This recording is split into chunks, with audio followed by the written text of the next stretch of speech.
BNP করি যারা বাংলাদেশের মানুষ তারা কখনো ভুলে যেতে পারি না। ওই দিন যদি 7ই নভেম্বর শহীদ প্রেসিডেন্ট জিয়া রহমান মুক্ত না হতো, আজকে আমরা বাংলাদেশের মানুষ হিসেবে আমরা পরিচয় দিতে পারতাম না। আপনারা দেখেছেন মিয়ানমারের রোহিঙ্গাদের কি দুরবস্থা। আজকে শহীদ প্রেসিডেন্ট জিয়া রহমান যদি মুক্ত না হতো, বাংলাদেশের মানুষের এর থেকেও ভয়াবহ দুরবস্থা হতো।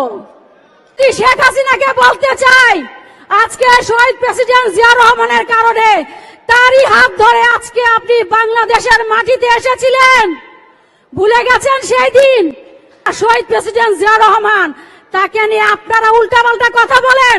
শহীদ প্রেসিডেন্ট জিয়া রহমানকে বীর খেতাব দিয়েছিল, সেই কথাটিকে আপনারা অসম্মান করে এতেই প্রমাণ করে আপনারা বিরোধী দলকে কি করতে চান।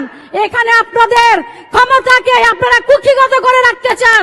বাংলাদেশের বিএনপি একটি বড় দল, জনপ্রিয় দল এবং বাংলাদেশের মানুষের জোয়ার তাদের প্রতি আছে এবং যেই কারণে তারা বলেছে সুষ্ঠু নির্বাচন হলে আওয়ামী লীগও গিয়ে বিএনপি কে ভোট দিবে।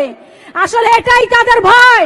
দেশ নেত্রী বেগম খালেদা জিয়া এবং তারুণ্যের অহংকার তারেক রহমানকে দেখে এই আওয়ামী লীগ সরকার স্বপ্নেও ভয় পেয়ে কেঁপে ওঠে। আজকে আপনারা দেখেছেন যখন লন্ডন থেকে আমার নেত্রী বাংলাদেশে এসেছে, তখন বাংলাদেশের ঢাকা শহর আনাচে কানাচে মানুষের ঢল, এমন ঢল কখনো কেউ দেখেনি। আর যখন শেখ হাসিনা আসেন, তখন মানুষকে ট্রাকে করে দাওয়াত করে আনে, পরে পেছনে ঘুরে দেখে কেউ নাই। এই হচ্ছে আওয়ামী লীগ সরকার। আপনাদেরকে আমি বলবো, এই মুহূর্তে এই সংকটে দুরবস্থা থেকে আমাদের দেশকে মুক্ত করতে হলে নেতা আপনাকে উদ্দেশ্য করে বলছি, আপনাকে প্রয়োজন বাংলাদেশের মানুষের পাশে দাঁড়ানোর, আপনাকে প্রয়োজন বাংলাদেশের গণতন্ত্র ফিরিয়ে এনে দেওয়ার জন্য।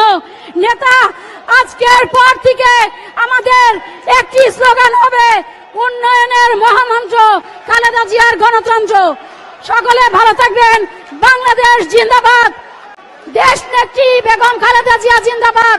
তারুণ্যের অহংকার তারেক রহমান জিন্দাবাদ। শহীদ প্রেসিডেন্ট জিয়া রহমান অমর হোক। সকলে ভালো থাকবেন। ধন্যবাদ।